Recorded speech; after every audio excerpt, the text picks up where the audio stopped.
Balik po tayo sa Kompletos Recatos. Pinag-uusapan pa rin po natin ang kasambahay law.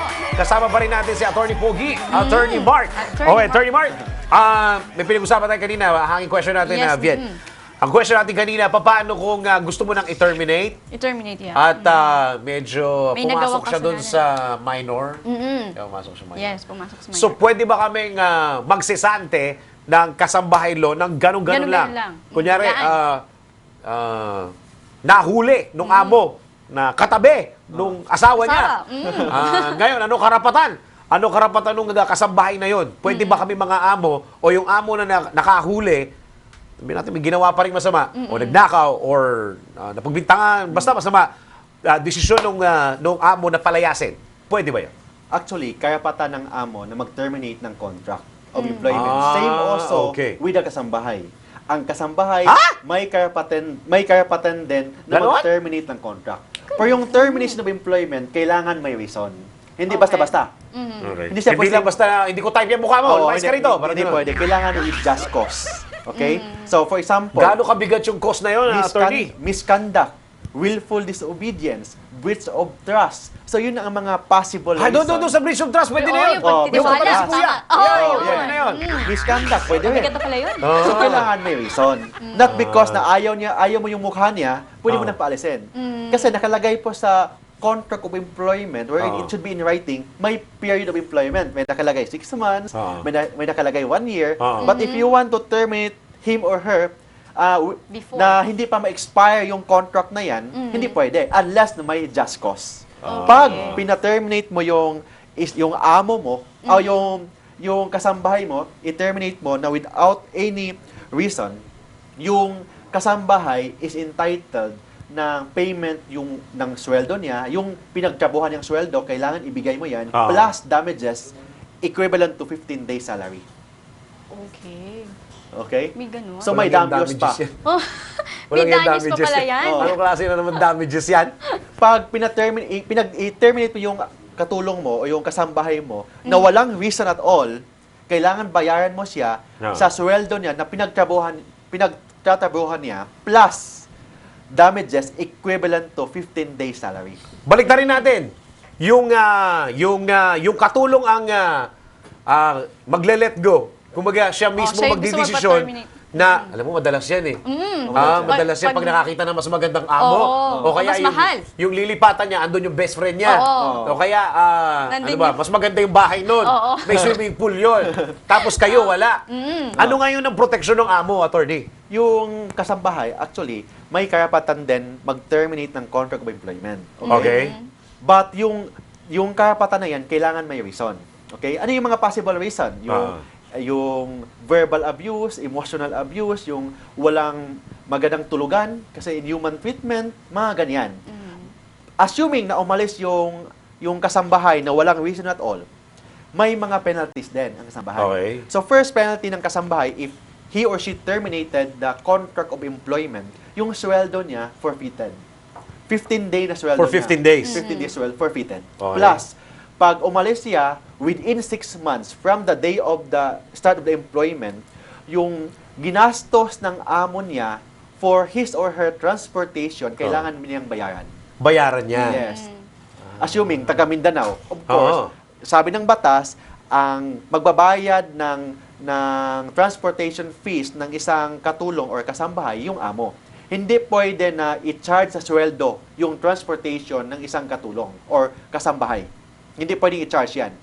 Bakit naman? Hindi pwede. Yung transportation fee is, kailangan ang magbabayad nun yung employer. Hindi ang kasambahay. Kasi dati i-charge yan What if sinabi nung katulong na, sige, padala niyo ako ng pamasahe, ibawas niyo sa sweldo ko? Hindi nga pwede, bawal yan. Ay, ganun. Yung agreement Kahit na yan, gusto nung katulong, attorney? Yes po, kasi wala pa namang relationship doon, attorney. Kaya hindi pa pwede yung kasambahay lo doon. Kasi po, may relationship na. May relationship na. Kahit na wala pang contract, wala pang hindi pa pumunta sa bahay nyo. Yung contract kasi, the mere fact na may meeting of the minds na, may contract na yan. Yung written contract is just only for the protection ng both parties. Okay? So, any agreement in violation of the law is Kahit void. verbal lang. Kahit Yes verbal po. lang. It's already a contract. Meeting of the minds is already a contract. Okay. But please take note, if you make a contract, that contract should not be contrary to law. Mhm. You have the right to make stipulation to the contract. Kailangan ilagay mo yung mga terms, conditions. Pwede yan. Provided that yung nakalagay na terms and condition is not contrary to law. Oo. In this case, it is contrary to law when the kasambahay said, bayaran mo ako, ibawas sa sweldo, that's already contrary to law. Therefore, that is considered null and void na agreement. Okay. So, pwede rin. Mhm. Yes. Pwede rin. Paano naman kung doon sa emotional chumachenes attorney, sabi niya, nasaktan ako doon sa sinabi mo, sir? Kuya? Ano doon? Alin doon ang sinabi ko? Yung sinabi niyo sa akin na hindi ako nakapag-aral. Nasaktan ako doon. Sabi nung kuya, yun lang, nasaktan ka? Oo, nasaktan ako doon. At dahil dyan, Emotional damage lalayas na ako. Mhm. May mga OA na ay naku, pasensya Yes. na kayo, pero may mga May ganyan mga katulong ganon, din. yes, oo. Very clear po sa bagong batas ng Oo. kasambahay. Oo. Emotional abuse. One of the justifiable reason na pwedeng i-terminate yung contract of employment ng kasambahay. Sino magsasabi na emotional abuse yun? Yung kasambahay. So decision niya. Desisyon niya. Hindi nga pwedeng i-terminate yung contract of employment kasi ayaw niya yung amo niya. Kailangan may reason. And one of the reason is emotional abuse Yes. nakalagay po sa ating bagong batas.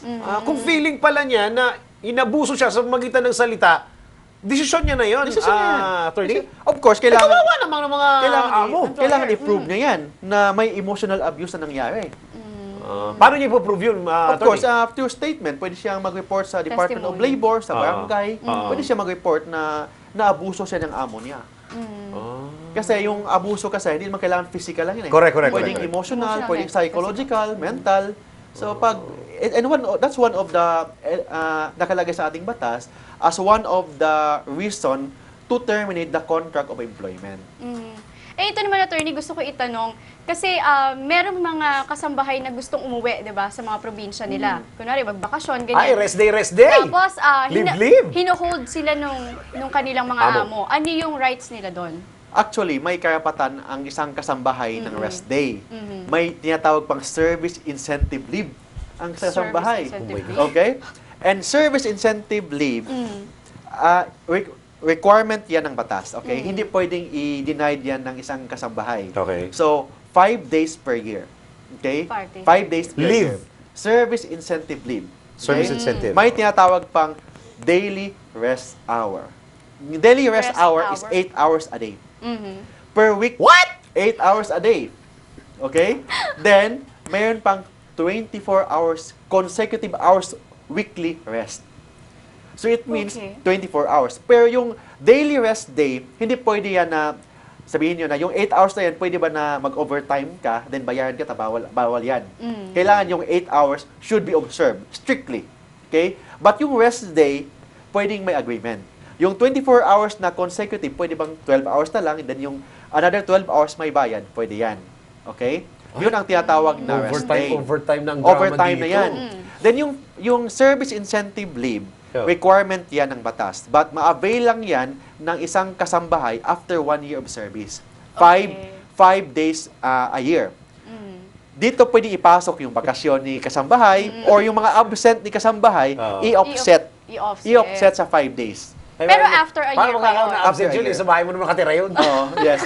Then yung 5 days na yan, kailangan i-avail yan ng kasambahay. Kasi pag hindi avail, hindi convertible to cash. Unlike yung normal sector, Yes, Sector. pag may service incentive leave tayo eh. Yes. Pag hindi natin magamit yan, pwedeng i-convert into cash. Di ba? Okay. But yung sa kasambahay, hindi convertible to pwede. cash. Yun lang. Pwede ko Parang bang, ang gastos. pag-usapan mo natin yung 8 hours na continuous na rest Yes. in a day? In a day. Sabihin natin, 8 ang hours. 24 hours a day minus 8, 16 hours work. 16. 16 hours of work. Actually, that's not bad naman That's siguro. not bad. So, yung 16 hours, pwede yun mag-work yung yung kasambahay. But hindi lang ganyan. May mga other requirements pa ang kasambahay. Aside sa sweldo nila, kailangan mo silang pakainin 3 times a day. adequate Oy, iba meal. naman dyan, hindi lang 3 times a day, na hindi mo naman alam na kumakain na 6 times May a day yan. merienda. May Oh, may merienda na hindi snacks. namin nalalaman. May midnight snacks Pati pa yan. pagkain ng mga anak kami, wala. Ang Di ba dyan? Ang nakalagay sa batas, at least. At least. 3 times adequate meal. Hindi pwedeng kulang, ha? Adequate. Oo. Tamang pagkain. 3 times. Kailangan bigyan mo sila ng humane sleeping condition. Humane. Hindi pwedeng patulugin mo sa kulungan ng aso. Kailangan humane sleeping condition. Okay? Then, may rest day, may... Sino na naman ang magdidesisyon nun, attorney, na humane yung kanyang yung kanyang sitwasyon kasambahay doon, pa rin. yung kanyang kama, yung kanyang electric fan, yung kanyang kumot. Sino na naman magdidesisyon na humane yun, Of attorney? course, based on human nature, you know what is humane. Ah. Hindi kailangan na humane sa Well, kanya. for me, okay na sa akin yan dahil ako'y mahirap pa. No, ako'y nagdidisyante pa lang. Ako'y natutulog Diyan sa ako banig. natutulog. Oo. And that's humane. Ang sabi ng batas, humane. Hindi kailangan luxurious condition. Malinaw yun, malinaw. Pag sinabi nung nakatulong, Kuya, pero bakit manipis ang kutsyon? Luxurious yan, iha. Hindi kutsyon ka pwede ba? yan. Hindi po pwede yan. Hindi po pwede dahil ayon sa batas, humane Humane lang. lang. Hindi luxurious. Oh, Clear yun. luxurious. Hindi luxurious. Clear yun, clear. Very Oh, clear di yan. ba? So, kailangan 8 hours. 8 Oh, hours a 8 hours, day, so parang tulog then na lang 24 hours, consecutive hours per week. Paano kung nakaka 3 hours pa lang natulog yung yung nagpapahinga, inutusan mo na? Yung 8 hours nga, straight po yan. Oo nga po. Hindi pwedeng utusan mo yan. So, yung ganun? sa 16 hours lang, pwede mo siyang utusan within that 16-hour period. Hindi siya Pag hindi minor. Pero pag minor, Ayan na 8 naman. hours lang pwedeng mag-work. Ha? 8 hours lang. naman. 8 hours lang per day. Per Then, day. 40 hours a week. So it means 8 times 5. 5 times 5 lang. days lang. 5 days lang pwedeng mag-work ang isang minor. 8 days na lang siya pwede magtrabaho, tapos yung 8 yung hours lang. 16 hours rest niya, di ba? Tama? Yeah, yeah, yeah. 16 Tapos hours yung rest. Sabado at Linggo, rest pa rin Rest niya. pa. Rest pa rin niya. Ang bihira naman Okay, kukuha buhay ng ito. minor. Yun yan. Pambihira. Oh. So pag gano'n, pagka nagre-rest siya ng pag nag-rest siya, tapos walang matawag yung amo, tapos ginising yung katulong. Day, gumising ka dyan, kasi bumili ka ng ganito, bumili ka ng gano'n. Bawal yan. Pwedeng magreklamo? Pwede magreklamo. Kasi karapatan po ng isang kasambahay ng isang rest day. Pwede niya sabihin, Ma'am, rest day ko po ngayon, rest hour ko po ngayon. Bawal mo akong utusan. Pwede niya sabihin Pwede yun. niya sabihin yan. Kasi nakalagay po sa batas na it is 8-hour rest hour per day should be observed strictly. It means hindi pwedeng utusan yung isang kasambahay within that 8-hour period per day and 24-hour period per week. But yung 24 hours subject to negotiation. Pero yung 8 hours, hindi yan subject to negotiation. That's mandatory. Okay. Pwede magreklamo. Oo. So, bawal. Kalagitnaan. Kasi po, ang kasambahay law, it is one of the landmark of social and labor legislation. Kasi nakalagay po sa ating saligang batas nung unang panahon na those who have less in life should have more in law. Oo. So, binigyan ng proteksyon yung mga kasambahay Oo. in accordance with our social justice principle ng ating saligang batas. Ayun. Ako, so, hindi na pala pwede sa mga pelikula yun, ano? Diba sa pelikula na Pwede natin kasing, nakikita yun? oo, tama. Okay. Siguro, ang mga nasa, mga viewers natin at saka mga listeners natin, ang tanong dito, kapag ka ganun, na-violate namin yung pagre-rest nila, sabihin natin yung 8 hours na rest nila na continuous, tapos nagreklamo yung katulong, kulong ba yung amo, attorney? In violation of the kasambahay law, Yes. may penalty lang po. Walang kulong na, this is not a criminal case, so may fine na 10,000 to 40,000. 10,000 to 40,000. Kanino mapupunta yung 10,000 to 40,000? Sa amo, sa kasambahay. Sa bahay. Grabe. Parang danyos Kung na siya. nakadalawang Danyos. Kung nakadalawang gising siya sa'yo ng magdamag, that's 80,000. Nung Tatlong beses sa isang tatlong linggo. beses, mga 1,600, mga 180. 240. Oh, 240. 24. Oo, tama, 240. 240. Tama, 240. Laki. Ba? Yes, but just subject to negotiation. Labor cases is subject to settlement. Pwede mo Oo. makipag-settle. Saka hindi, dito mapasok siguro yung tunay na ugali nung Yes. nung Nung katulong, nung Yes, kasambahay. oo. na talagang concern siya kung ano nangyayari doon sa pamilya. Di ba? Doon lalabas yung concern. Kasi yung itong kasambahay, kasi just to protect mga abuses. Kasi most of the time, may yung inaabuso naman talaga yung mga kasambahay, and yung mga kasambahay walang kakayahan na ipaglaban yung karapatan nila. That's why may bagong batas ngayon na nakalagay yung kasambahay law. And if na-violate yung karapatan ng kasambahay, pwede silang pumunta sa Department of Labor or sa barangay kung saan nakatira yung amo nila. Okay. May tanong ka pa? Ito yung parang Isingit ko lang pinakamagandang to. question. Sige. Dahil gusto kong Sige, Papa Des, malaman go. kung anong ano dito eh. Pag-usapan natin yung holiday muna. Yes, Yung holiday. Meron bang holiday pay? Meron bang bonus na tinatawag pagka 13-month May pay? mid-year ba yan? Oo, meron ba tayong mid-year na tinatawag? Okay, para lubos-lubusin na natin, Oo, attorney. okay. para clear. Ano ba? Yung ano muna, yung holiday muna. Tapos meron pa isa. Pag ako ba'y nagtrabaho ng rest day ko, double pay din. Tama. Ha? Diba? Pag regular holiday. Ano na nga yung una? Unahin muna natin yung isa. Yung holiday muna. Yung holiday muna. Pag rest day niya, pag day off niya, Day kasi off, day off kung tawagin yun. Kung day off niya, nagtrabaho siya, double pay ba? Double pay. Double pay. Ah, Double ganon? Ganon! Double pay. Wow. Ako magtrabahuin. Kakausapin ko na yung anak ko mamaya. Sabi ko, kailangan matuto tayo pareho ng gawaing bahay. Okay. Pangalawa, 13th pay. yung 13 months. pay. 13-month pay, bonus. Entitled yung isang kasambahay ng 13th-month pay after 1 month of service. So how will you compute the 13th-month pay? Whatever is the income of the kasambahay for the 12-month period divided by 12, yun ang 13th-month pay ng isang kasambahay. And kailangan ibayad mo yan not later than December 24. Not later than December Not later than December 24. Wow. May date. May date na talaga. May day na kalagay. Oo. Hindi pwedeng lumampas. Ano na yung sinabi ko? Yung mid-year. Yung mid-year. Hindi, ganun din yun. Wala na. naman. Talaga, oh, Yung inutusan ka during your Yes. rest hour, pwede mo bang maging overtime yon? Yes. At pumapayag mismo yung kasambahay na magtrabaho during the rest hour. May overtime po yan. Kahit Overtime. pumayag siya doon, attorney. Yes, kung ireklamo niya. Kung hindi niya ireklamo, of course, there's a waiver. Ah. Kung mag-complain siya na inutusan siya, pwedeng ireklamo niya. But kung hindi siya nag-file ng complaint, so waiver of right. Ay, naku, iparinggan mo na lang. Oo. Kunwari, kawawa naman ako, Day. Sana may mautusan man lang ako ngayong gabing ito. Nagugutom Pasarin ka ako. lang. Oo. Nagugutom ako, nagugutom yung kuya mo. Yung mga anak ko, hanggang ngayon hindi pa nakain kasi walang ulam.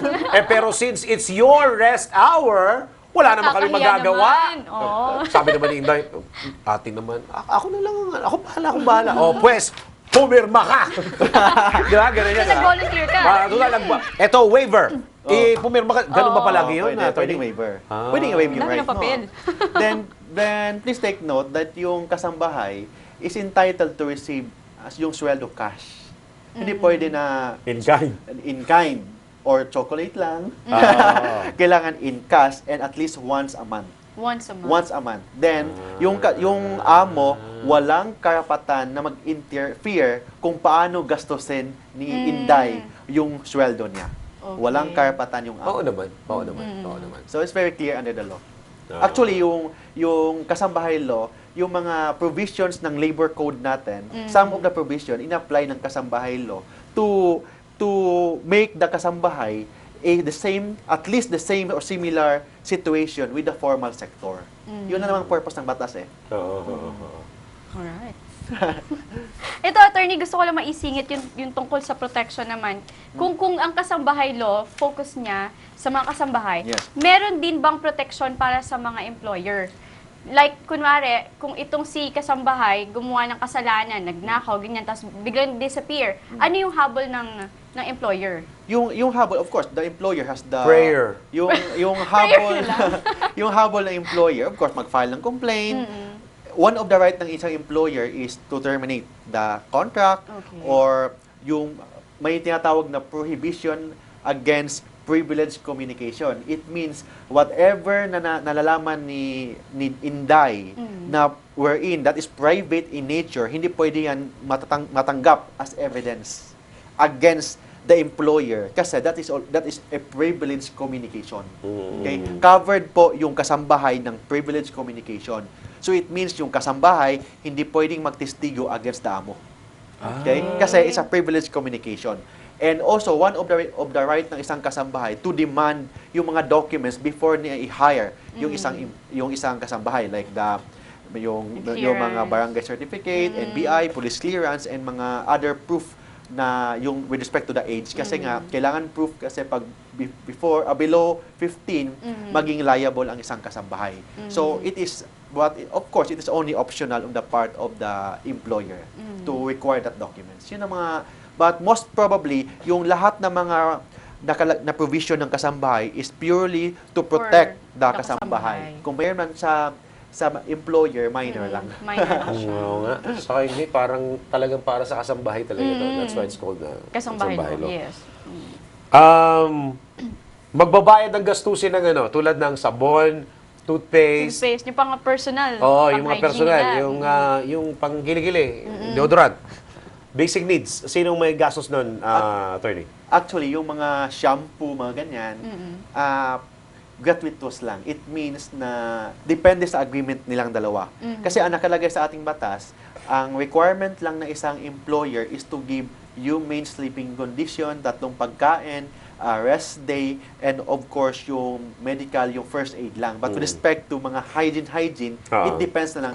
It depends na yan ng isang employer. Sa usapan na nila. Usapan nila. That's why hindi pwedeng mag-demand yung isang kasambahay na kailangan ko ng shampoo, kailangan ko ng sabon. Hindi. Kasi it is gratuitous in nature. It means optional lang on the part of the employer.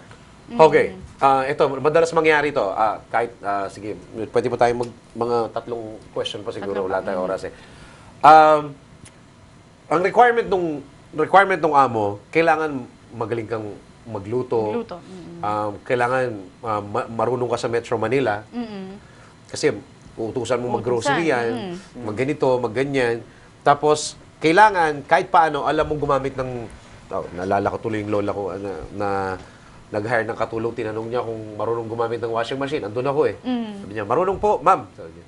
Ikinabukasan, nagsimula na siya. Doon siya naglalaba, nagkukusot doon sa washing machine. Doon siya talaga nagkukusot. Parang, sumalangit na Okay. Papaano kung may requirement yung katulong attorney, pero hindi pa kayang i-deliver nitong nag-a-apply and she's willing to submit to the training? Sabi niya, ma'am, sir, bigyan niyo po ako ng 30 days to train.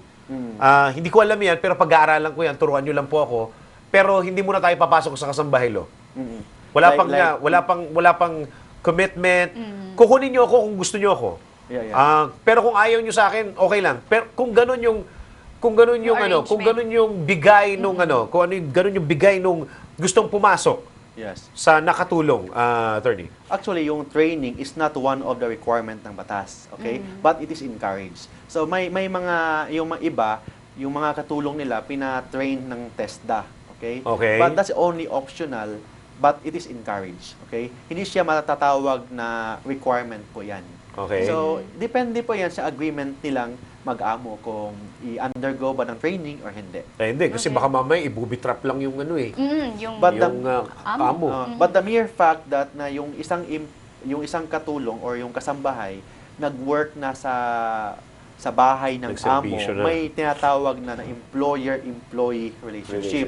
So, yung employer-employee relationship, nandiyan na eh. Yung contract na it should be in writing is just to protect the interest ng both the employer and the amo. So it's not a requirement for the perfection of the contract kasi yung contract of employment nandiyan na by mere meeting of the minds. Okay. Yung purpose lang ng contract na yan is to protect both parties and for the purposes of registration kasi mandatory po na lahat ng mga kasambahay, it should be registered to the barangay kasambahay registry. Yun lang ang purpose why it should be in writing. But it is not a requirement for the validity or for the enforceability of the contract of employment. So it means, pag nag-work na si kasambahay sa bahay ni amo, may contract of employment na. So yun ang klarohin natin. Tapos yung iba pa, ginagawa nung amo, siguro yung mga congressman. Marami nakaka-relate. Mga congressman, at saka mga mambabatas, ang ginagawa nila, yung katulong nila, ang ginagawa nilang alam mo na, accountant kunwari. Tapos, dalawa, di ba? Dalawa. Sa bahay, at saka doon sa opisina Opisina. nila. Yes. Di ba? Yung kadalasan Yes, yan ang ginagawa oo, ng ganyan mga yan. ano eh. Ng mga... Para-paraan lang. Oo di ba? Ginagawa. Sa bagay, bawal na talaga yun. Actually, that's in violation of the anti-graft law. Oo, So, correct. hindi siya covered dito. Hindi dapat. Kasi, but based on my experience about politics, yung congressman kasi may mga intelligence fund yan, exception sa auditing. Oo. That's why yun doon lang Doon siya inaabuso yung mga Oo. requirement na yung instead na maging staff nila, doon katulong nila, then yung bayad maliit lang, yung excess sa kanila. Oo. Okay. Yun ang mga ghost May employees. last question ka? Ito may singit ko lang, attorney. Paano kung kunwari itong si kasambahay nag-advance? Tapos magsisweldo na si kasambahay tapos hinold ni amo. So may karapatan bang i-hold ni amo dahil hindi pa siya bayad dun sa in-advance niya? Actually, ang nakalagay po sa ating batas is very clear na yung amo walang karapatan na i-withhold ang sweldo. Walang karapatan ang amo na mag-interfere sa disposal ng sweldo. Walang karapatan ang amo na i-require na yung services should be in payment sa utang. Walang karapatan ang amo na mag-require ng isang kasambahay na mag-deposit para in case na may mga damages sa bahay, i-charge doon sa Doon sa- deposit. oo. Bawal po yan. It's very clear under the law. Nandyan yan sa Okay. ating kasambahay law na bawal po yung mga ganyang arrangement. Dati, ginagawa ng mga amo yan, but ngayon, it's very clear under the law na bawal po yan. Kahit na may nabasag. Oo, ganun. Yes po. Hindi pwede na yung amo, bago i-hire yung isang kasambahay o mag-deposit ka ng 10,000 sa akin, para anyway, pag mag-resign ka, yung 10,000 isoli ko sa'yo. But pag may nabasag ka dito, I will i-deduct ko sa 10,000. Bawal po yan. Eh kung ibaw sa Okay. sweldo, attorney. Bawal po nga yan. Kahit na may nabasag siya or... May nabasag, bawal po yan. Hindi nga pwede na i-withhold yung sweldo. Kawawa naman yung amo, attorney. Yes po. Walang babalik sa kanya. Walang Hindi, babalik. saka hindi. Kung maging habitual. Ang ano dun, pag isang beses, dalawang beses, tatlong beses, na kunwari, talagang hindi natututo. Talagang nabasag yung Nabasag. yung figurine, nabasag yung pangalawang figurine, nabasag niya, hindi namin pwedeng i-charge sa kanila. Based sa agreement yung dalawa, o pwede yung policy na lang yung kasambahay nyo. So, policy na lang. Termination Para na lang. walang gulo. Para wala nang issue about the law. Kasi nga, nakalagay sa ating batas na bawal i-withhold ang sweldo. Bawal mag-interfere sa disposal. Okay? Bawal mag-require ng deposit. Bawal yung isang amo na yung utang niya kailangan i-require yung isang kasambahay mag-render ng services pang bayad utang. Bawal po yan. That's why, pag ayaw mo sila kasi very negligent yung kasambahay, palisin mo na lang. So parang pasensyahan na lang. Pasensyahan na lang. Hindi, kasi iniisip ko kung nasira niya yung TV na mahal. So, Wala na. Ang TV na yun, sabi mo, nagkakahalaga ng 270,000. Ang desisyon mo lang is paalisin. Palisin mo na lang. Hindi pwedeng bayaran niya yung sinira niya kahit na may resibo, attorney. Mahirap kasi yan eh. Kasi nakalagay yung batas kasi natin, it's always to protect the kasambahay. Kasambahay. So, pwedeng based on agreement, pag pumayag si kasambahay, wala namang problema yan. But yung sweldo na yan, hindi pwedeng Hindi i-withhold. Pwedeng bayaran mo siya sa sweldo niya, Tapos? then kailangan magbayad siya. Parang ganon. Hindi pwedeng okay. i-withhold. Ang prohibition ng batas is withholding of the salary. So it means pag yung sweldo mo, ibigay mo ni kasambahay, magbayad ka sa akin. So Okay. ibigay mo muna. O, Day, ito sweldo mo. Sweetheart, isarado mo lahat ng pinto. Ganun. Oh, bayad muna. Mag-uusap kami rito. Okay, so maraming pagtanong, attorney, pero wala na tayong oras. Yes, Maraming oo. salamat, attorney. Saan ka namin pwedeng makausap at makita? Yes. So you can just like my Facebook page, www.facebook.com/marktolentino.law, or I have my personal website, www.marktolentino.law.com. And I also have my landline, 209-6203, dito sa Manila po. Yan. Maraming salamat. At saka good Yes. news, makakasama na natin si attorney every Thursday. Thank you. Dahil batas ang Yan. pag-uusapan natin tuwing Thursday. This is one of my commitments to God, to myself, and to my country. Yan. Yan yun. Boboto ko to pag tumakbo. Okay, ano mga na... Alam mo sana, ikaw muna, anong Kasi Papa thoughts Dance, mo dito? ang natutunan ko talaga dito, dapat bago ka kumuha na magiging kasambahay mo, kailangan kilala mo eh. Kasi marami kasing pwedeng mangyari na, kunwari, kagaya nun, bigla siyang aalis, makakasira siya sa bahay, ganyan. Mas maganda na kinikilala mo muna yung tao bago mo siya i-hire. Importante. Sa akin naman, sa nakikita ko sa batas na to, definitely mababawasan po talaga ang katulong sa Pilipinas. Maniwala ho kahit sa hindi, Magkakaroon ng mababawasan po. Sa ganito kasi, sa Amerika wala masyadong katulong. Dahil grabe po talaga yung karapatan ng katulong pag nagkaroon ng katulong sa bahay nila. 'Di ba? At saka mahal. Mahal yung service doon, yung labor.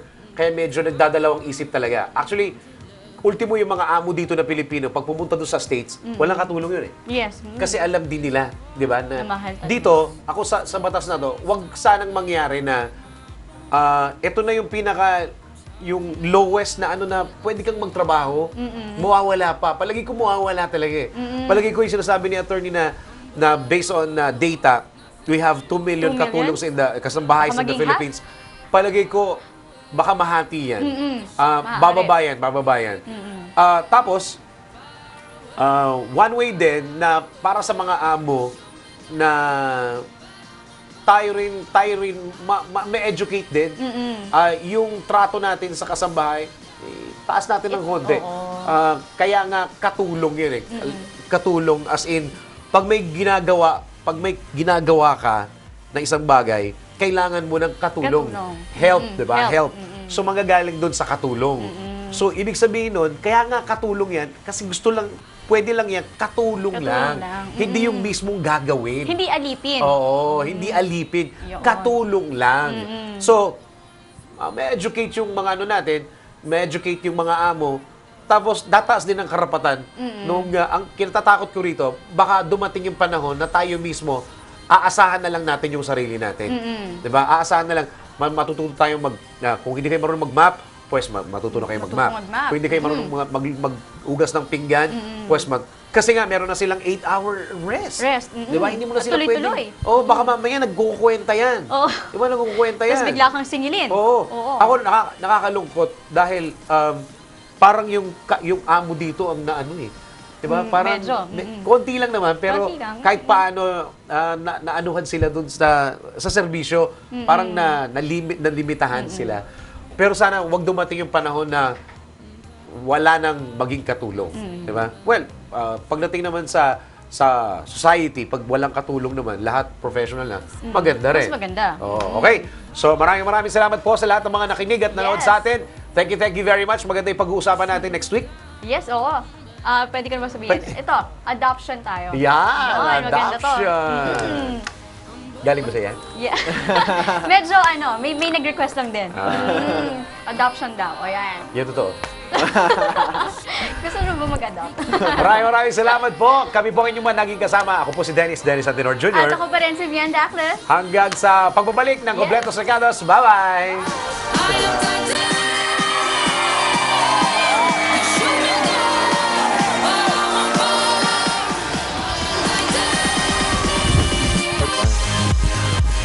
Wow.